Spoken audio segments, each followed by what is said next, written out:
अस्सलामुअलैकुम students, welcome to MGT 101 lecture number 1। सबसे पहले हम पढ़ेंगे व्हाट इज फाइनेंशियल अकाउंटिंग। लेकिन फाइनेंशियल अकाउंटिंग से पहले आपको पता होना चाहिए व्हाट इज अकाउंटिंग। अकाउंटिंग क्या है? बिजनेस के अंदर जितनी भी ट्रांजैक्शंस हो रही हैं, ट्रांजैक्शंस मीन जो लेन देन हो रहा है, उसको एक प्रॉपर मेथड के मुताबिक, एक सिस्टम के मुताबिक रिकॉर्ड करने को कहते हैं अकाउंटिंग। अब what is financial accounting? Accounting मैंने क्या बताया था, जितनी भी ट्रांजैक्शन मीन जो लेन देन हो रहा है उसका एक प्रॉपर रिकॉर्ड।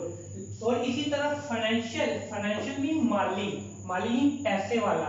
जितनी भी बिजनेस के अंदर फाइनेंशियल, जिसके अंदर पैसा इन्वॉल्व हो रहा है, वो वाली ट्रांजैक्शंस हो रही हैं, उनको एक सिस्टम के तहत रिकॉर्ड करना। और इस तरह रिकॉर्ड करना कि कल को इंडिविजुअल को या बिजनेस को कोई भी इंफॉर्मेशन फाइनेंस से रिलेटेड लेनी पड़े तो वो उधर से ले सके। एक सिस्टम के तहत फाइनेंशियल का सारा रिकॉर्ड एक जगह पे रखने को कहते हैं फाइनेंशियल अकाउंटिंग। इसी तरह why we need financial accounting. Financial accounting की नीड, जरूरत क्यों है? क्यों जरूरत है? For future decision. क्योंकि फाइनेंस से इस तरह फाइनेंशियल अकाउंटिंग का सिस्टम इस तरह होना चाहिए कि कल को इंडिविजुअल या बिजनेस को जब जरूरत पड़े फ्यूचर से रिलेटेड कोई डिसीजन लेने की, तो उसको पता चल जाए कि इस वक्त हमारे पास कितना फाइनेंस अवेलेबल है, ताकि वो उससे रिलेटेड फ्यूचर के बारे में कोई ना कोई डिसीजन ले सके। इसीलिए फाइनेंशियल अकाउंटिंग बनाई जाती है। ट्रांजैक्शंस मीन लेन देन।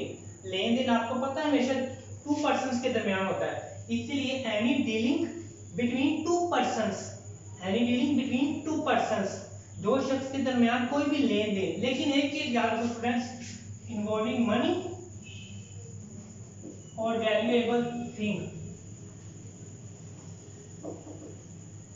ट्रांजैक्शन के दौरान ये दो चीजें लाजमी होनी चाहिए, अदरवाइज ट्रांजैक्शन पूरी नहीं होगी। वो क्यों बड़ा? फॉर एग्जांपल, अगर मैंने किसी को गिफ्ट दिया है तो मैं उसको ट्रांजैक्शंस नहीं कह सकता। क्यों? क्योंकि उसके दरमियान कोई मनी या वैल्यूएबल थिंग इंक्लूड नहीं है। ट्रांजैक्शंस के लिए ये दो चीजों का होना जरूरी है, फिर ही हम उसे ट्रांजैक्शंस कहेंगे। इसी तरह बजट क्या होता है? फ्यूचर के बारे में कोई प्लान करना।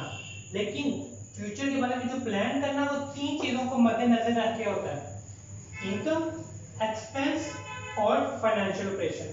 फॉर एग्जांपल, मेरी इनकम है 50,000 रुपया, उसमें से मैंने क्या किया, 40,000 के एक्सपेंसेस कर लिए और 10,000 मैंने किस लिए रख लिए? फाइनेंशियल ऑपरेशन के लिए।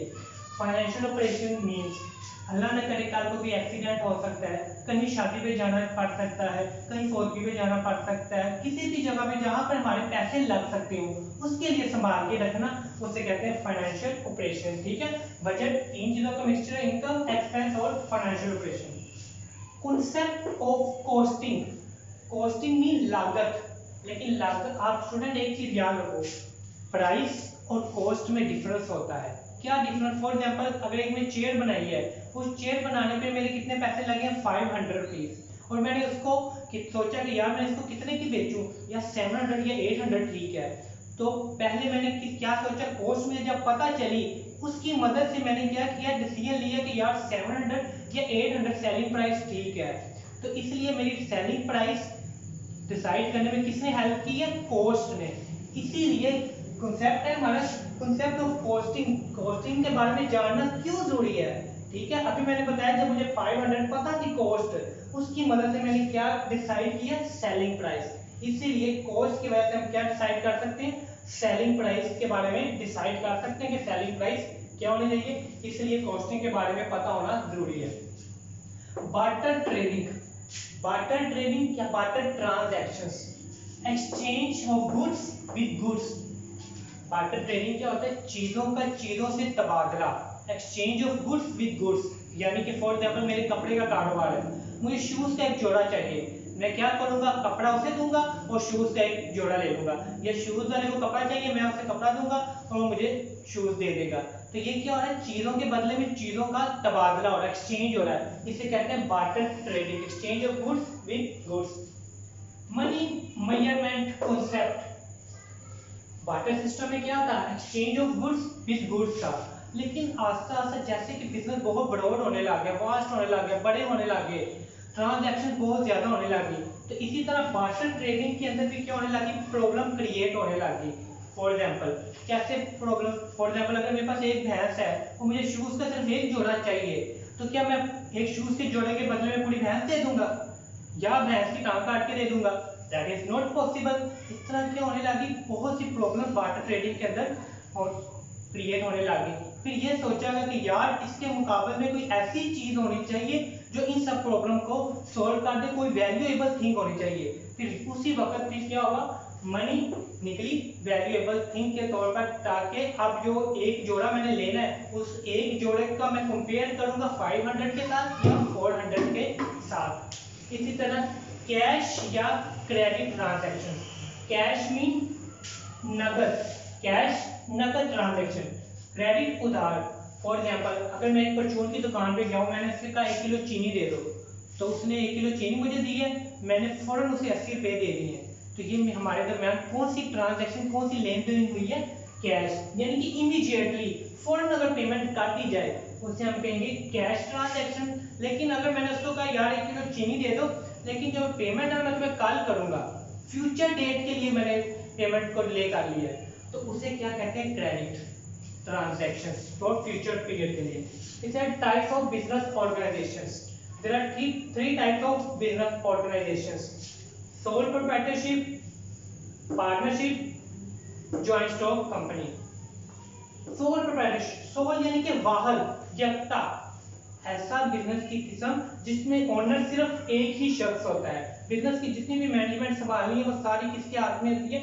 एक ही शख्स में। ओन करना, कंट्रोल करना, सारा कुछ एक ही बंदा करता है। ये क्या होती है? बिजनेस की सिंपल फॉर्म होती है, इजी फॉर्मेशन। ये कुछ पॉइंट है जो इसमें से एमसीक्यू लाजमी बनता होता है, इन सबको आपने अच्छी तरह रीड करना है।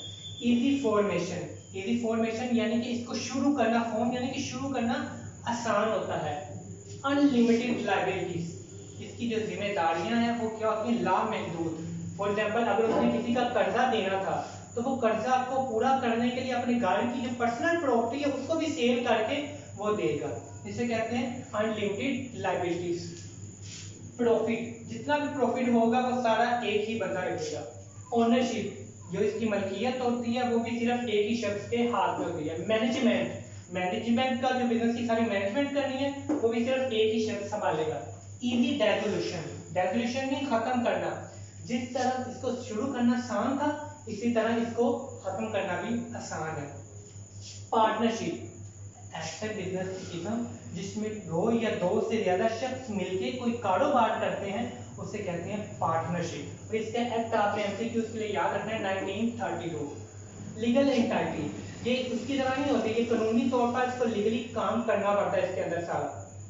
Profit and loss distribution, profit या लॉस जो भी हुआ है वो सब पार्टनर्स के दरमियान इक्वली डिस्ट्रीब्यूट किया जाएगा। मैनेजमेंट, मैनेजमेंट सारे पार्टनर्स मिलकर डिसाइड करेंगे किसने मैनेजमेंट करनी है। Number of partners, number of partners कम से कम 2, उससे ज्यादा की लिमिट होती है। ट्रांसफर ऑफ राइट्स, अगर किसी पार्टनर के पास कोई राइट्स हैं वो किसी दूसरे को ट्रांसफर कर सकता है। अनलिमिटेड लायबिलिटी, इसके अंदर भी लायबिलिटीज क्या होती हैं? अनलिमिटेड होती हैं, यानी कि बिजनेस को नुकसान होने की सूरत में पार्टनर घर से पर्सनल प्रॉपर्टी को भी सेल करके बिजनेस का जो कर्जा है वो उतारेंगे। Joint stock company, joint stock company के होते हैं एसोसिएशंस ऑफ पर्संस मिलके कोई कमर्शियल पर्पस के लिए कोई कारोबार करते हैं। क्रिएशन ऑफ लॉ, इसको पहले रजिस्टर कराना पड़ता है, रजिस्ट्रार के पास जाके फिर ही हम कारोबार को शुरू कर सकते हैं। सेपरेट लीगल एंटाइटी, इसका बाद में मजीद एक्सप्लेन करूंगा, लेकिन आज इस लेक्चर में थोड़ा सा देख लो। सेपरेट लीगल एंटाइटी का मतलब होता है कि जो ओनर की हैसियत है वो बिजनेस से अलग होती है, यानी कि ओनर को और बिजनेस को हम एक ही सेंस में नहीं ले सकते। कॉमन सील, अगर कोई भी पार्टनर की डेथ हुई है या कुछ भी नुकसान हुआ है तो सारे का सारा बिजनेस बंद हो जाता है, दोबारा से फिर सारा रजिस्ट्रेशन सारा कुछ फिर करना पड़ता है। नंबर ऑफ पार्टनर, इसकी मिनिमम पे भी लिमिट होती है और मैक्सिमम पे भी लिमिट होती है। लिमिटेड लायबिलिटी, याद रख उन दोनों के अंदर अनलिमिटेड थी, इसके अंदर लायबिलिटीज क्या होती है? लिमिटेड, यानी कि अगर बिजनेस को नुकसान हुआ है तो वो उसको पूरा करने के लिए घर से पर्सनल प्रॉपर्टी नहीं लेके रहेंगे, जो इन्वेस्टमेंट की है सिर्फ वहां तक ही करेंगे। ट्रांसफरएबिलिटी ऑफ शेयर्स, इसके अंदर अपने शेयर को किसी दूसरे को ट्रांसफरएबिलिटी कर सकते हैं। ओके स्टूडेंट्स, अगर आपको इससे रिलेटेड कोई भी प्रॉब्लम हो तो आप कमेंट्स में मुझे बता सकते हैं। Thank you.